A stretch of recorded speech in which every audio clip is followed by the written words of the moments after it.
আজকে আমরা অধিবৃত্ত এই চ্যাপ্টারে এমসিকিউ গুলোকে নিয়ে আলোচনা করব।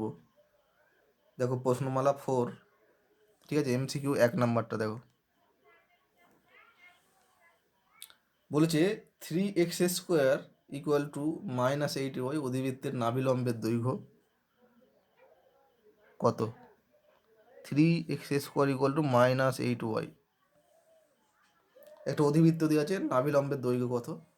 তাহলে আগে কি করতে হবে, ওই যে 8টা আকারে আছে, ঠিক আছে, 8টা আকারের মধ্যে যে কোনো একটা আকারে প্রকাশ করতে হবে। তাহলে এটাকে প্রকাশ করতে পারি x² ইকুয়াল টু -8/3y, ঠিক আছে। তার মানে -4,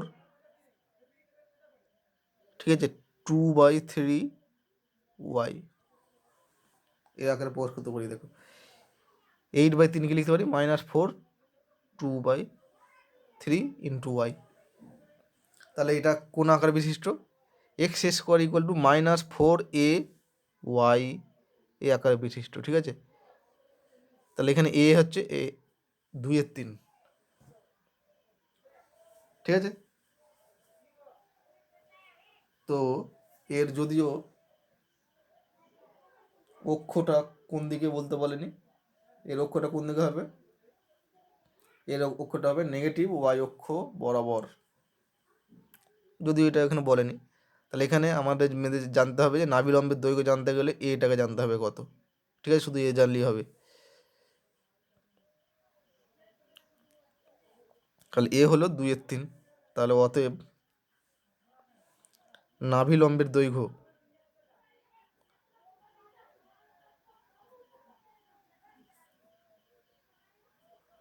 সর্বদা কিন্তু 4a হয়। তাহলে 4a,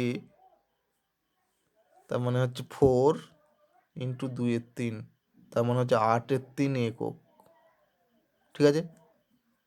কোনো অসুবিধা নেই, জাস্ট ফর্মুলাগুলো কিন্তু মনে রাখতে হবে, ঠিক আছে। ফর্মুলাগুলো মনে রাখলেই খুব ইজিলি হয়ে যাবে। এটা দেখো তাহলে অপশন কত?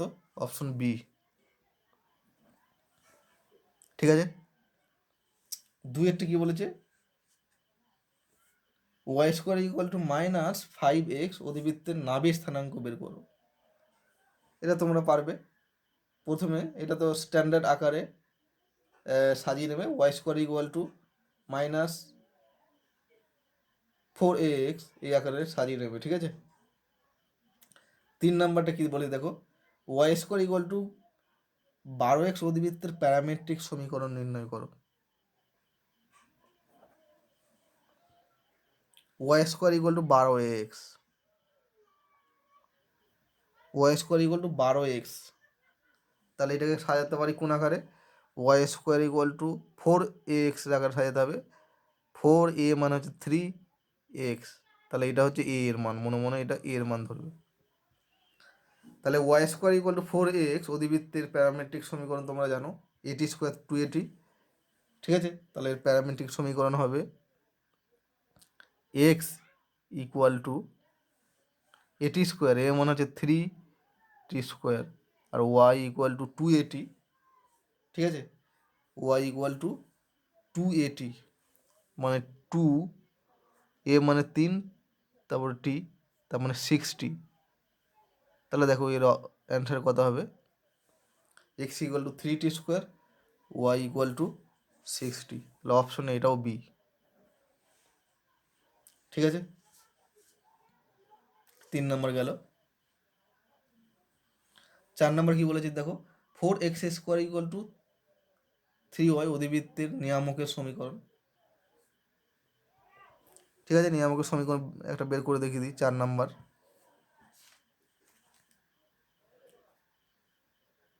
4x² equal to 3y। তাহলে আমাকে প্রথমে স্ট্যান্ডার্ড আকারে সমীকরণগুলো লিখতে হবে, যে 8টা স্ট্যান্ডার্ড আকার আছে তার মধ্যে যে কোনো একটাই। তাহলে x² ইকুয়াল টু 3/4y লিখলাম, আর 3/4কে 4a আকারে লিখব। তাহলে 4 3/16y। তাহলে এখানে এটা এখানে 3/16, ঠিক আছে, এটা হচ্ছে 3/16। তাহলে অতএব নিয়ামকের সমীকরণ কত হবে? অতএব নিয়ামকের সমীকরণ x square equal two 4ay হলে তার নিয়ামকের সমীকরণ কত হয় দেখে নেবে, ঠিক আছে, সূত্র দেওয়া আছে। এর সমীকরণটা হয় ওয়াই প্লাস এ মানে এখানে 3/16, y plus a equal to 0 হয়, ঠিক আছে। তাহলে ওয়াই প্লাস 3/16 ইকুয়াল টু 0, এটা এবারে ক্যালকুলেশন করে নেবে। তার মানে হচ্ছে 16y প্লাস 3 ইকুয়াল টু 0। তাহলে দেখো অপশন কত, 16y প্লাস 3 ইকুয়াল টু 0, এটা হচ্ছে অপশন এ, ঠিক আছে। এরপরে দেখো 5 নম্বর, ওয়াই প্লাস 1 এর whole square equal to -4x-3 অধিবৃত্তের অক্ষ সমান্তরাল, কোন দিকে সমান্তরাল? তাহলে এটা কোন আকার বিশিষ্ট আগে দেখে নিতে হবে, ঠিক আছে। এই সমীকরণটা দেখো কোন আকার বিশিষ্ট, এর অক্ষ এটা মানে ওয়াই মাইনাস বিটা এর whole square equal to -4ax আলফা, এই আকার বিশিষ্ট। তাহলে এর অক্ষ কোন অক্ষ বরাবর?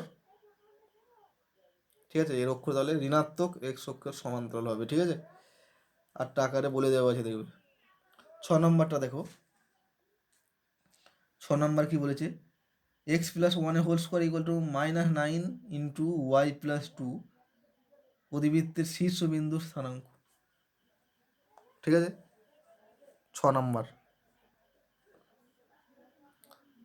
হচ্ছে এক্স প্লাস 1 এর whole square equal to -4x-3।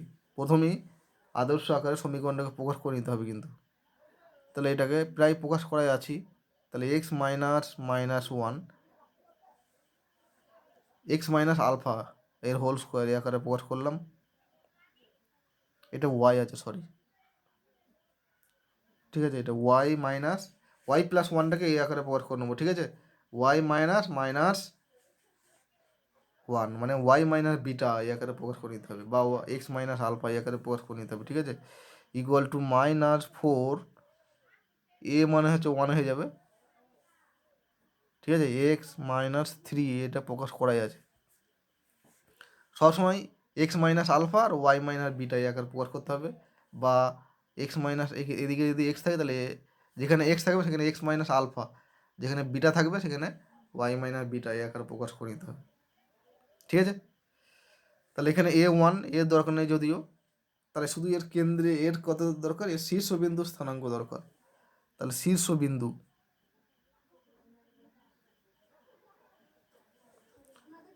স্থানাঙ্ক হয় আলফা বিটা, আলফা মানে এখানে 3 আর বিটা মানে হচ্ছে -1, ঠিক আছে। বিটা মানে হচ্ছে -1।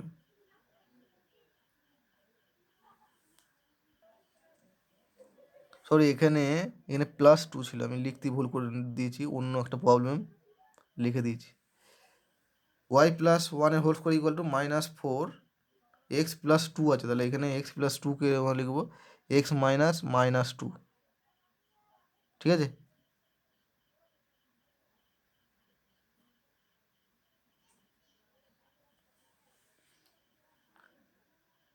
তাহলে শীর্ষবিন্দুর স্থানাঙ্কটা চেঞ্জ হয়ে যাবে, শীর্ষবিন্দু আলফা বিটা হয়, আলফা মানে হচ্ছে -2, এখানে এইটা হচ্ছে আলফা, আর বিটা মানে হচ্ছে -1। তাহলে দেখো অপশন কত হচ্ছে, ঠিক আছে, অপশন ডি হচ্ছে।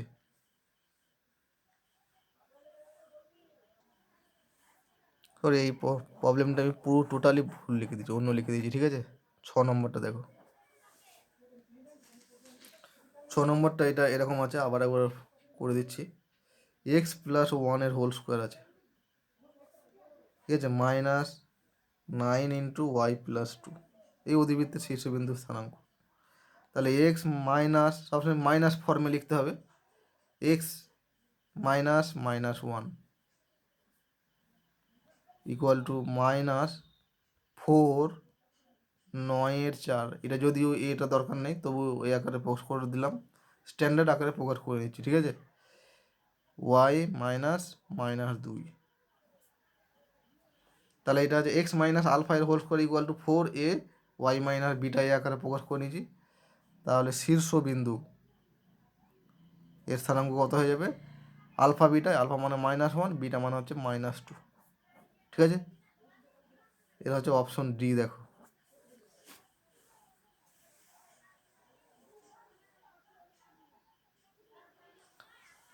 ঠিক আছে, এরপর 7এরটা তোমরা নিজেরাই করে নেবে। অধিবৃত্তের নিয়ামকের সমীকরণ পারবে, সর্বদা কি করবে, স্ট্যান্ডার্ড আকারে প্রকাশ করে নেবে, আদর্শ আকারে বৃত্তগুলোকে প্রকাশ করে নেবে যদি প্রকাশ করা সম্ভব হয়, ঠিক আছে, নাহলে তো অন্য পন্থা আছে আরও। 8এরটা অধিবৃত্তের অক্ষ, এটাও পারবে। 9এরটা কি বলেছে দেখো, X square equal to A B by A plus B into Y, অধিবৃত্তের নাভির স্থানাঙ্ক। 9এরটা যদিও পারবে তবু দেখো করে দিচ্ছি। X square equal to A B by A plus B into Y আছে, এই অধিবৃত্তের নাভির স্থানাঙ্ক বের করবো। তাহলে একে আগে স্ট্যান্ডার্ড আকারে লিখে নিই। তাহলে ফোর এ বি আকারে লিখবো, ঠিক আছে। তাহলে A B by 4 into A plus B আকারে প্রকাশ করে নিচ্ছি ইন্টু ওয়াই। তাহলে এখানে এই অংশটা হচ্ছে এ হিসেবে কল্পনা করতে হবে, ঠিক আছে। তাহলে নাভির স্থানাঙ্ক এক্স স্কোয়ার ইকুয়াল 4ay হলে তার নাভির স্থানাঙ্ক কত হয় দেখবে, সূত্রে তোমার দেওয়া আছে 0, হয়। তাহলে 0, হয়ে যাবে এখানে এ মানে এটা A B by 4 into A plus B, ঠিক আছে। তাহলে দেখো এর অপশন সি।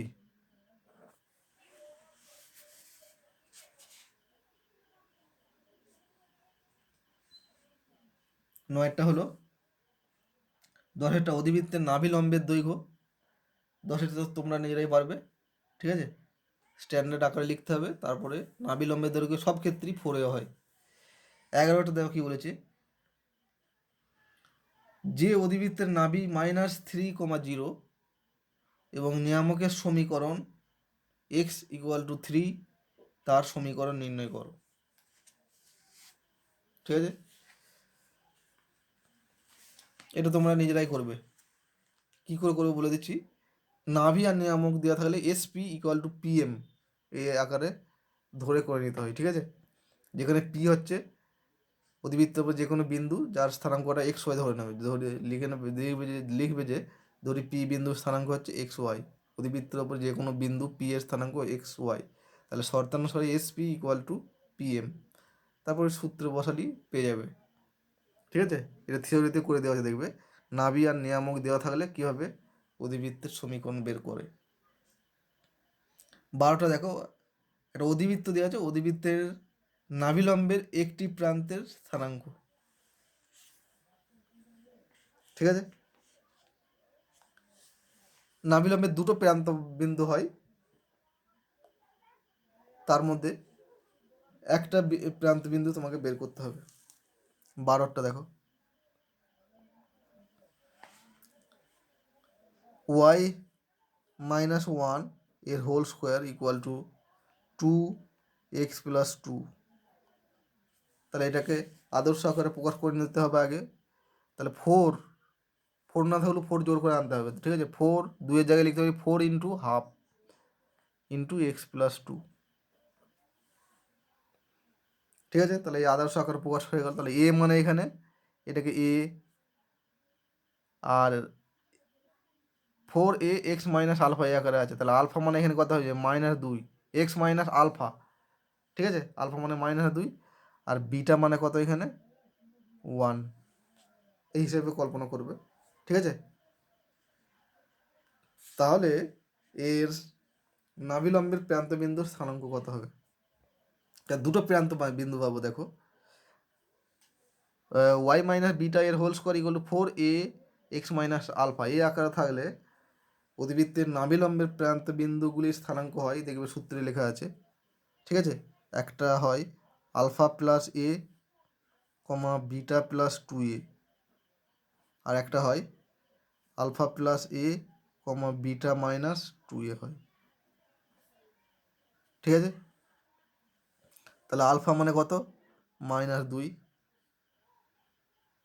প্লাস এ মানে কত, এ মানে এখানে হাফ, কমা বিটা মানে কত 1 প্লাস 2a মানে কত 2 ইন্টু হাফ। তাহলে এটা কত হলো দেখো, -2 প্লাস হাফ মানে হচ্ছে -3/2, আর এটা যোগ করলে হয় 2। একটা প্রান্ত বিন্দু স্থানাঙ্ক হচ্ছে -3/2, আর একটা প্রান্ত বিন্দু স্থানাঙ্ক, এটা দেখি কত হয়, আলফা -2 এ হাফ বিটা হচ্ছে 1 -2 ইন্টু হাফ। তাহলে এটা হলো -3/2, 0 হলো। ঠিক আছে, এবার অপশন দেখো কি আছে, অপশন আছে 12টা, দেখো -2,1,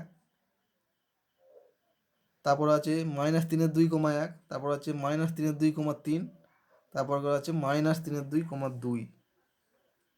ঠিক আছে, -3/2,0 আছে, ডি অপশনটা দেখো, -3/2,0 এইটা, তাহলে এইটা হচ্ছে এইটার সঙ্গে মিলে যাচ্ছে। দুটো প্রান্ত বিন্দু আছে, তার মধ্যে একটা প্রান্ত বিন্দু এইটা। ঠিক আছে, এখন এইটার সঙ্গে কোনো অপশন নেই বলে এই যে -3/2,2 এটা হচ্ছে অপশনে নেই, তার জন্য এটাকে নিলাম না।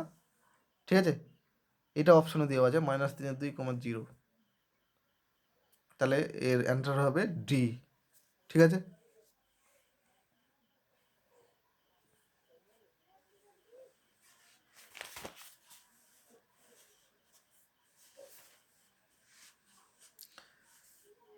12 হলো 13টা, নিচের কোনটি এত উদ্বৃত্তের নাভির স্থানাঙ্ক, নাভির স্থানাঙ্ক তোমরা সহজেই বের করতে পারবে। ঠিক আছে, স্ট্যান্ডার্ড আকারে লিখে নাভির স্থানাঙ্ক সহজেই বের করতে পারবে।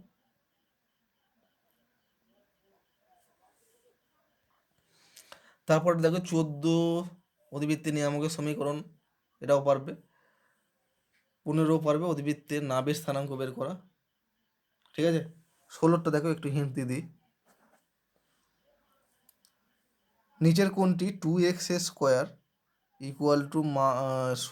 3y অধিবৃত্তের নিয়ামকের সমীকরণ। তাহলে এটাকে আগে স্ট্যান্ডার্ড আকারে লিখি, স্ট্যান্ডার্ড আকারে লিখলে x² হয়ে যাবে 3/2y, তার মানে 4 3/8y, তাহলে এখানে এ হলো এইটা। ঠিক আছে, তাহলে এই অধিবৃত্তের অক্ষটা হচ্ছে ধনাত্মক y অক্ষের সমান্তরাল। ঠিক আছে, তাহলে ধনাত্মক y অক্ষ বরাবর, সমান্তরাল নয়, ধনাত্মক y অক্ষ। তাহলে এর নিয়ামকের সমীকরণ তোমরা জানো, ধনাত্মক y অক্ষ হলে y + a = 0 হয়। ঠিক আছে, ওই সূত্রগুলো দেখবে, বসালি চলে আসবে।